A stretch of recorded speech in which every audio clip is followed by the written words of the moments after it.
Traveller, সোহান travel ডায়েরিতে আমি সোহান আপনাদের সবাইকে আরো একবার স্বাগত জানাচ্ছি।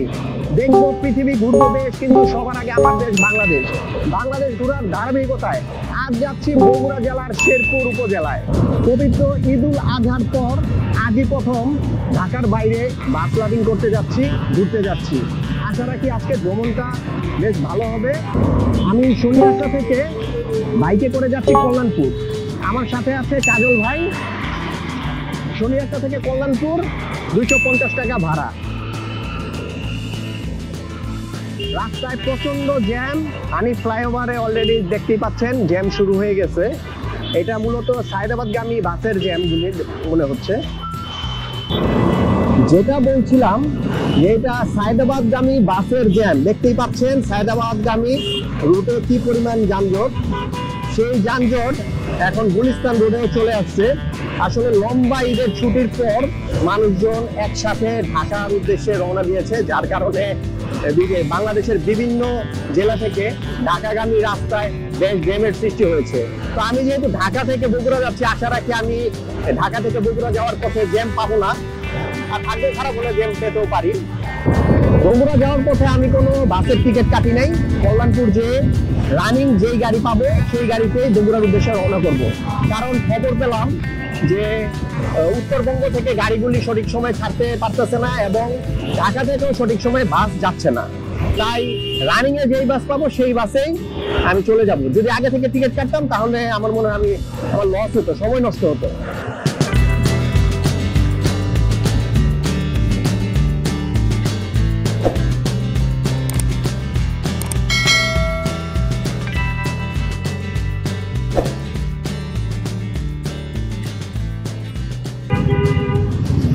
সময় এখন 3:42। আমরা এখন আছি বিজয় সরণি সিগন্যালে। আসলে বিজয় সরণি সিগন্যালে কখনোই আমি সিগন্যাল ছাড়া এই রাস্তা ক্রস করতে পারি না। আজকে মনে হয় ভাগ্যটা খুবই ভালো যে সিগন্যাল ছাড়াই আমরা বিজয় সরণি ক্রস করছি।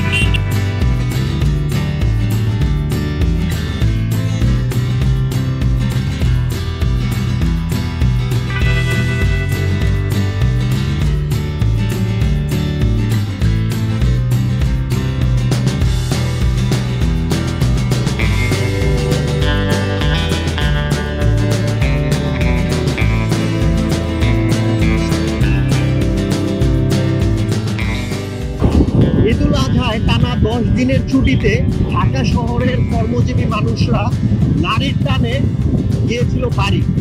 তো সেই জন্য ঢাকা ছিল ফাঁকা এবং এখন পর্যন্ত ঢাকা কিন্তু ফাঁকাই আছে। তবে নারীর টানের শেষে এখন পেটের টানে সেই কর্মজীবী মানুষরা আবারও ফিরতে শুরু করেছে ঢাকায়। হয়তোবা আগামীকাল থেকেই সেই ঢাকা আবারও সেই চিরচেনা যানজটময় কোলাহলময় একটি শহরে পরিণত হবে। এখন সময় 3:50। আমি শনিয়ারটা থেকে 3:30-এ রওনা করেছিলাম। মাত্র 20 মিনিটেই আমরা শনিয়ারটা থেকে কল্যাণপুর বাস স্ট্যান্ডে পৌঁছে গেছি। সামনেই দেখতে পাচ্ছেন কল্যাণপুর বাস স্ট্যান্ডে ফুট ওভার ব্রিজ।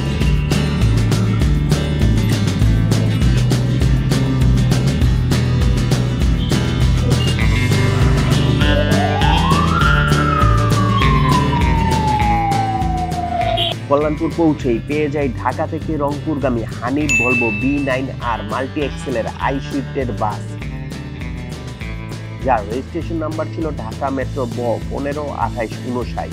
ঢাকা থেকে বগুড়া বাসের ভাড়া নিয়েছিল 1200 টাকা। এই বাসের ড্রাইভিং সিটে ছিল মোল্লা মাসুদ ভাই, সেই সাথে সুপারভাইজার ছিল ইশতিয়াক এবং হেল্পার হিসেবে ছিল তন্ময়।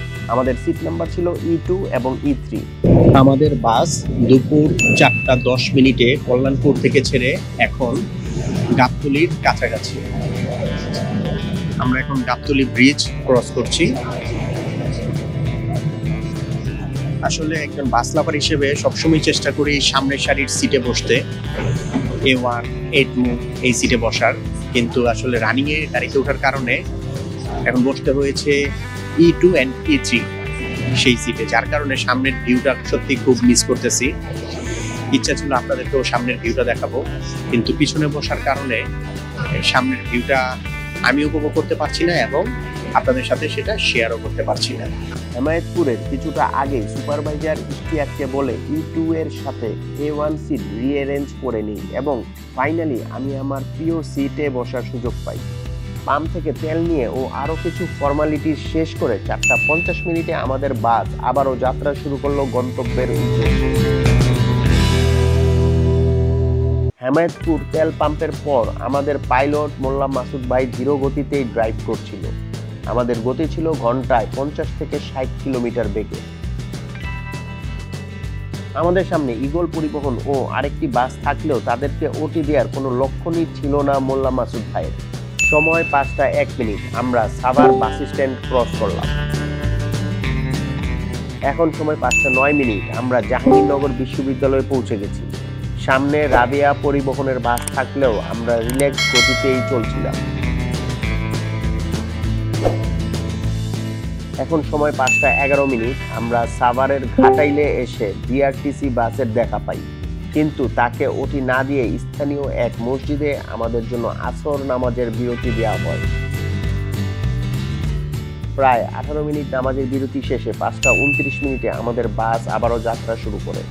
বাস ছাড়ার পরপরই ঢাকা থেকে কুড়িগ্রামগামী নবীর পরিবহনের কাছে প্রথম ওটি খাই। নবীর পরিবহনের পেছনে ছুটতে ছুটতে আমরা পৌঁছে যাই সাভার সেনানিবাসে। সময় 5:32 নবীর পরিবহনের পিছু ছুটতে ছুটতেই আমরা পৌঁছে যাই নবীনগরে। নবীনগর এসে আমরা বাইপাইল চন্দ্রা রোডে না ঢুকে সোজা ধামরাই পাটুরিয়া রোডে ঢুকি, কারণ বাইপাইল চন্দ্রা রোডে ভয়াবহ জ্যামের নিউজ ছিল আর ধামরাই রোডে এসে লক্ষ্য করা যাচ্ছে ঢাকা যাওয়ার লেনে কয়েক কিলোমিটার বেশি জ্যাম। ওস্তাদ মোল্লা মাসুদ ভাইয়ের পরিকল্পনা ছিল কালামপুর হয়ে বাইপাস রাস্তা ধরে মির্জাপুর টাঙ্গাইল মহাসড়কে ওঠার। ধামরাই পাটুরিয়া সড়ক মোটামুটি ফাঁকা থাকলেও সড়কটি সরু হওয়ার কারণে গাড়ির টান ছিল এভারেজে ঘন্টায় 60 কিলোমিটারের ঘরে। বিকেল 5:47 আমরা কালামপুর পৌঁছি এবং সামনের ইউটার্ন ইগনোর করে ডানে রং রোডে কালামপুরের রাস্তায় ঢুকি। এটাই ছিল ওস্তাদের নিয়ে একটি ভুল ডিসিশন, কারণ রং রোডে ঢুকার কারণে কিছুটা জ্যাম বেঁধে গিয়েছিল। অন্যদিকে কালামপুরের রাস্তায় ঢুকতেও বেশ সময় লেগেছিল। সময় 6:01 কালামপুরের রাস্তা ছিল বেশ সরু ও ভাঙাচুরা, আর উত্তরবঙ্গের অনেক গাড়িরই দেখা পেলাম এই রোডে। তারা চন্দ্রা বাইপাইলের জ্যাম ইগনোর করার জন্য মির্জাপুর হয়ে কালামপুরের রাস্তায় ঢুকেছে। এই রাস্তা ধরে আমি এই প্রথম যাচ্ছি, যদিও এই এলাকার রাস্তা ততটা ভালো না। এরপরেও নতুন নতুন রাস্তা বা জায়গার এক্সপিরিয়েন্স নিতে আমার ভালোই লাগে।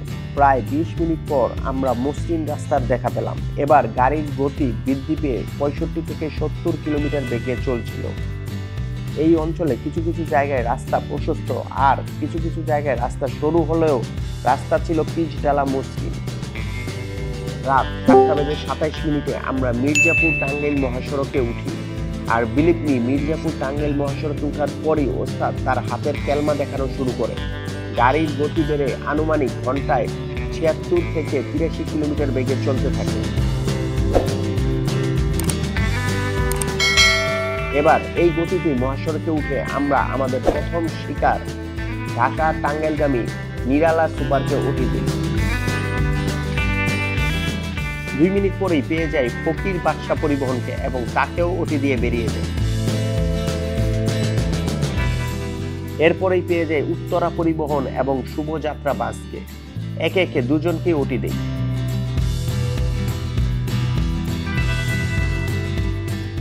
সন্ধ্যা 7:32 হানিফ নামের এক লোকাল বাসকে ওটি দিয়ে বেরিয়ে যাই। মহাসড়কে ওঠার পরই বাস লাভিং করে বেশ মজা পাচ্ছি। আসলে বাস লাভিংয়ে স্পিডি জার্নি না থাকলে মজা পাওয়া যায় না। অন্যদিকে নিরাপদ ভ্রমণও কাম্য।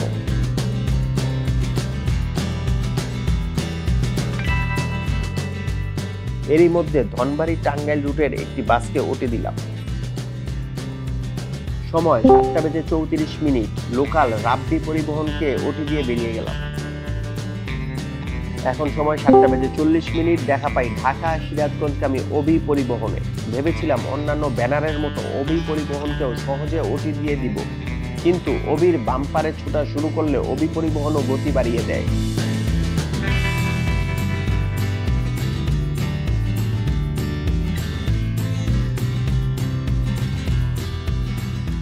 এরই মধ্যে ঢাকা টাঙ্গাইলগামী একটি পরিবহনকে ওটি দিয়ে বেরিয়ে যায়, কিন্তু কোনোভাবেই অবি পরিবহনকে ওটি দিতে পারছিলাম না।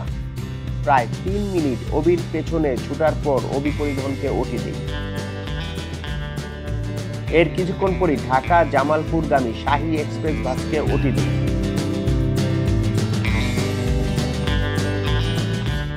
টাঙ্গাইল শহরের বাইপাসের মোড়ে ঢাকা কেন্দ্রীয়গামী তিতাস পরিবহনকে ওটি দিয়ে বেরিয়ে যাই। এর 1 মিনিট পর ঢাকা নওগাঁগামী টিআর ট্রাভেলসের বাসও আমাদের কাছে ওটি খায়। সময় 7:44 প্রায় ঘন্টায় 82 থেকে 84 কিলোমিটার গতিতে লোকাল আজমেরি পরিবহনকে ওটি দিয়েই দেখা পাই বিনিময় পরিবহনে। বিনিময়ও আমাদেরকে তার বাম্পারে পেয়ে গতি বাড়িয়ে দেয়,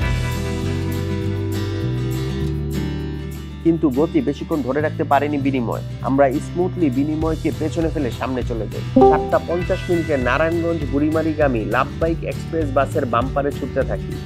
লাভবাইকও কোনোভাবেই ছাড় দিচ্ছিল না।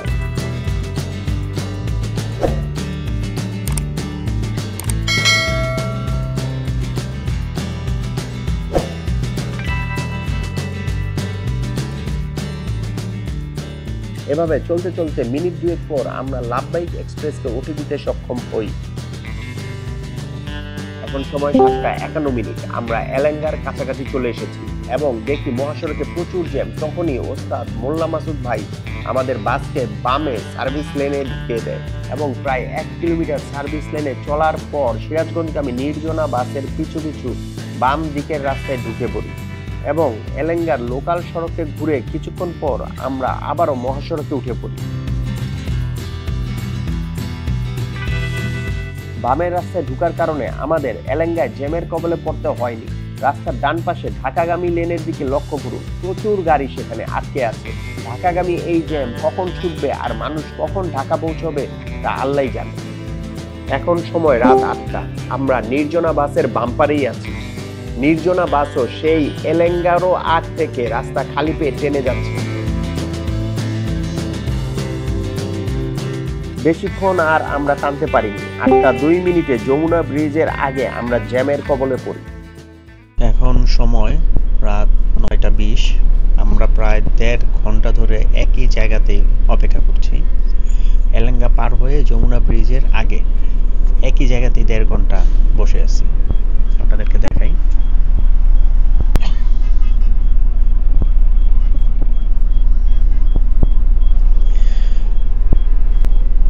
যা জানতে পারলাম যে যমুনা ব্রিজের ঢাকা থেকে উত্তরবঙ্গগামী লাইন বন্ধ করে উত্তরবঙ্গ থেকে ঢাকামুখী পুরো লাইন খুলে দিয়েছে। যমুনা ব্রিজের 2 পাশেই গাড়ি ঢাকামুখী লেন ওপেন, যার কারণে ঢাকা থেকে উত্তরবঙ্গগামী পুরো রাস্তা স্টাক হয়ে আছে যমুনা ব্রিজের আগে।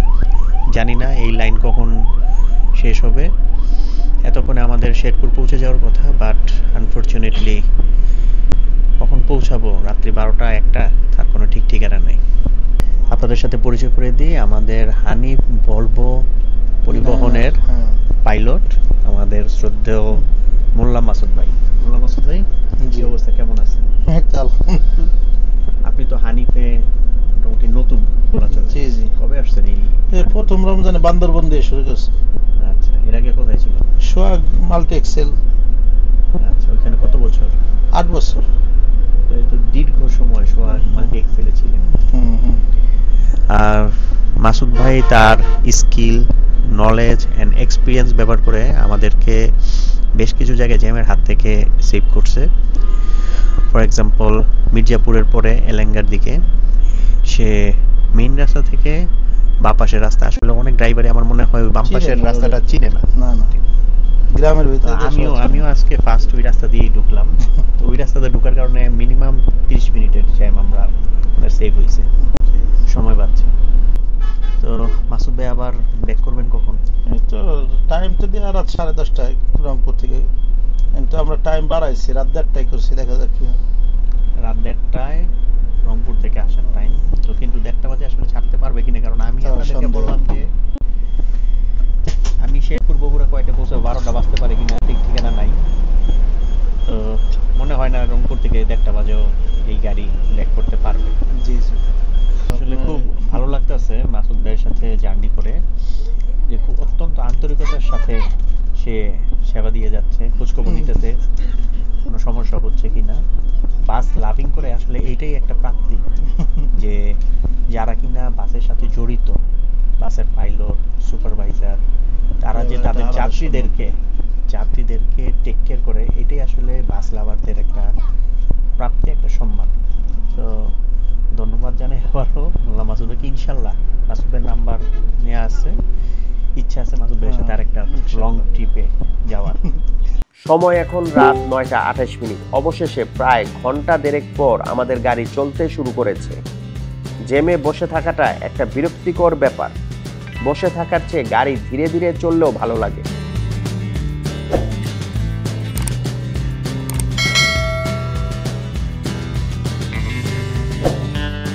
সময় এখন 9:37। আমরা যমুনা সেতুর টোল প্লাজার খুব কাছাকাছি চলে এসেছি। ডান পাশের লেনে দেখুন উত্তরবঙ্গগামী গাড়িগুলোর বিশাল জ্যাম সৃষ্টি হয়েছে। এখানেও আমাদের পাইলট দারুণ বুদ্ধিমত্তার পরিচয় দিয়েছে। আমাদের বাস বাম লেনে টেনে নিয়ে এসেছে। বাম লেনে গাড়ি টানার কারণে আমার মনে হয় ঘন্টাখানেক সময় সেভ হয়েছে। সময় 9:48। আমরা অবশেষে টোল প্লাজায় পৌঁছতে পারলাম। বাসের টোল ভাড়া 1000 টাকা দিয়েও ব্রিজে ওঠার কায়দা নেই, কারণ দেখতেই পাচ্ছেন ব্রিজের গোড়া থেকেই গাড়ির জটলা সৃষ্টি হয়ে আছে।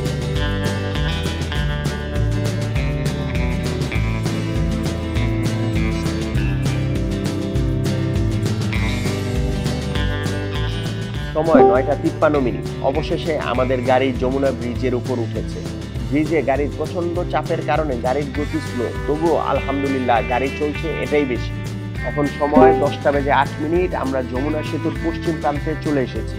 ফাঁকা রাস্তা পেয়ে গাড়ির গতিও বৃদ্ধি পেয়ে ঘন্টায় 80 থেকে 85 কিলোমিটার বেগে চলছে। ঈদ উপলক্ষে ঢাকার লোকাল গাড়িগুলো উত্তরবঙ্গে ট্রিপ মারে, তেমনি নারায়ণগঞ্জ টু বাইপাইল রোডে চলাচলকারী ঠিকানা পরিবহন, সেও চলে এসেছে উত্তরবঙ্গে।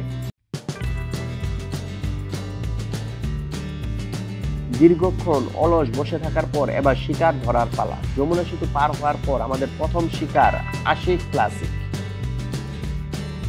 এরপরই ঘন্টায় 70 থেকে 72 কিলোমিটার বেগে শাওন পরিবহনকে ওটি দিয়ে পেয়ে যাই ঢাকা কুড়িগ্রামগামী পরশ প্রতীক বাস। পরশ প্রতীক বাসের বাম্পারে ছুটছিলাম, কিন্তু পরশ প্রতীক মনে হচ্ছে এত সহজে হার মানবে না। পরশ প্রতীকের পিছু ছুটতে ছুটতে ওটি দিয়ে দিলাম হালিম এক্সপ্রেসকে। একটু সামনে যেয়ে আবারও হতাশ হয়ে গেলাম, কারণ সামনে আবারও গাড়ির জটলা লক্ষ্য করা যাচ্ছে। সময় 10:11। সুমি এন্টারপ্রাইজের একটি বাস নষ্ট হওয়ার কারণে রাস্তায় জ্যাম সৃষ্টি হয়েছিল। এরপর আবারও পরশ প্রতীকের পিছু ছুটছিলাম। অবশেষে ঘন্টায় 95 থেকে 101 কিলোমিটার বেগে পরশ প্রতীককে পরাস্ত করতে পারলাম, এবং এই যাত্রায় প্রথমবারের মতো ঘন্টায় 100 কিলোমিটার বেগে আমাদের গাড়ি চলল। উত্তরবঙ্গ এখন ঢাকার লোকালদের দখলে। টান দেখেন, এই টানে একটু পর দেখা যাবে ইঞ্জিন ডাউন হয়ে রাস্তার সাইডে বাস বসে আছে। এটা আবার কেমন হানিফের গাড়ি যে ট্রাকও তাকে উঠি দেয়। কোনটা যে আসল হানিফ আর কোনটা যে নকল হানিফ তা বোঝা দায়। একটু সামনে ঢাকা গাইবান্ধাগামী আল আমিন এক্সক্লুসিভকে ওটি দেই, কিন্তু সামনে রূপক পরিবহনের বাস থাকার কারণে আবারও আল আমিন এক্সক্লুসিভ আমাদের ওটি দিয়ে বেরিয়ে যায়।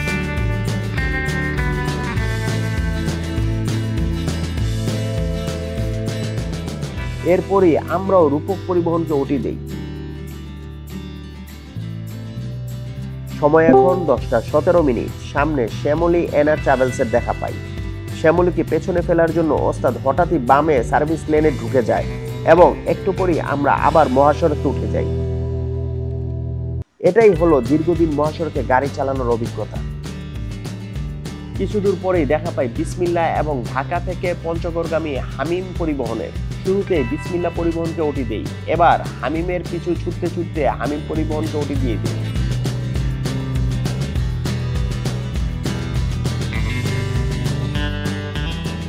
সময় 10:22। সামনে পেয়ে গেলাম সিলেট চাপাই রুটে চলাচলকারী আরপি পরিবহনকে। নিমিষেই আরপি পরিবহনকে ওটি দিয়ে বেরিয়ে যাই। সময় রাত 10:24। যাত্রা বিরতিতে আমরা প্রবেশ করছি সিরাজগঞ্জের ন্যাশনাল ফুড ভিলেজে।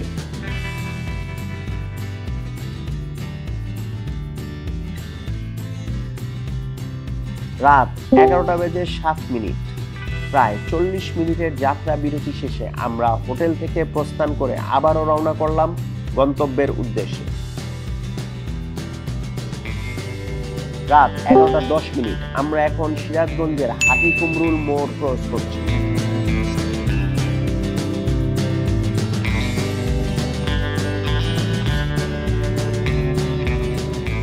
রাত 11:14। সামনেই পেয়ে গেলাম ঢাকা নওগাঁ রুটের গতি দানব খ্যাত একতা পরিবহনকে, আর সামনেই ছিল চমক পরিবহন। আমরা রাস্তার বিটের কল্যাণে খুব সহজেই একতাকে ওটি দিয়ে দিই, কিন্তু চমক পরিবহন আমাদের চমক দেখিয়ে গতির ঝড় তুলে সামনে হারিয়ে যায়।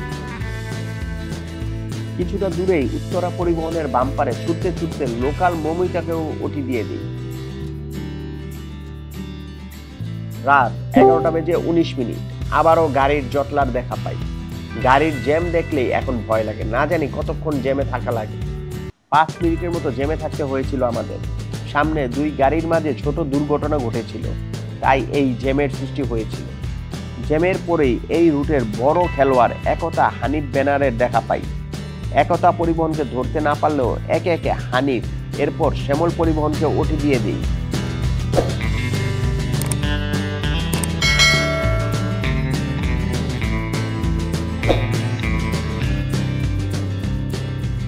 রাত 11:28। ঢাকা থেকে বুড়িমারিগামী পাটগ্রাম এক্সপ্রেসকে ঘন্টায় 84 থেকে 87 কিলোমিটার বেগে ওটি দেই। 11:34। ঢাকা কুড়িগ্রামগামী সেতু প্রিমিয়ামকে পেছনে ফেলে সামনে এগিয়ে যাই। রাত 11:47।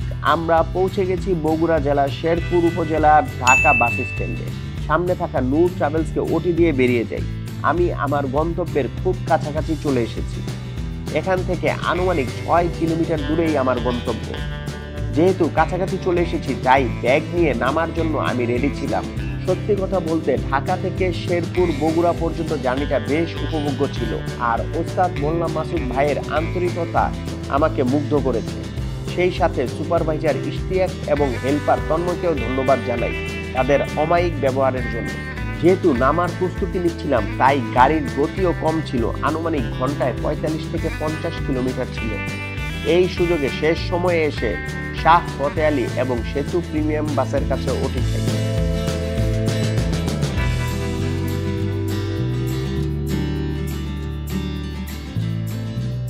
আমি রুরাল ডেভেলপমেন্ট একাডেমিতে নামবো, তাই ওস্তাদ প্রধান সড়ক থেকে বামে সার্ভিস লেনে চলে আসে এবং রাত 11:50 আমাদের একদম রুরাল ডেভেলপমেন্ট একাডেমির প্রধান ফটকের সামনে নামায়। এ থেকেই আপনারা মোল্লা মাসুদ ভাইয়ের আন্তরিকতা সম্পর্কে ধারণা পেতে পারেন।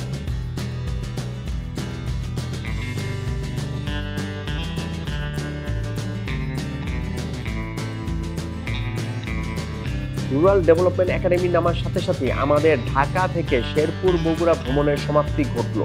আগামী পর্ব দেখার আমন্ত্রণ জানিয়ে শেষ করছি আজকের পর্ব। সে পর্যন্ত ভালো থাকবেন সবাই। আল্লাহ হাফেজ।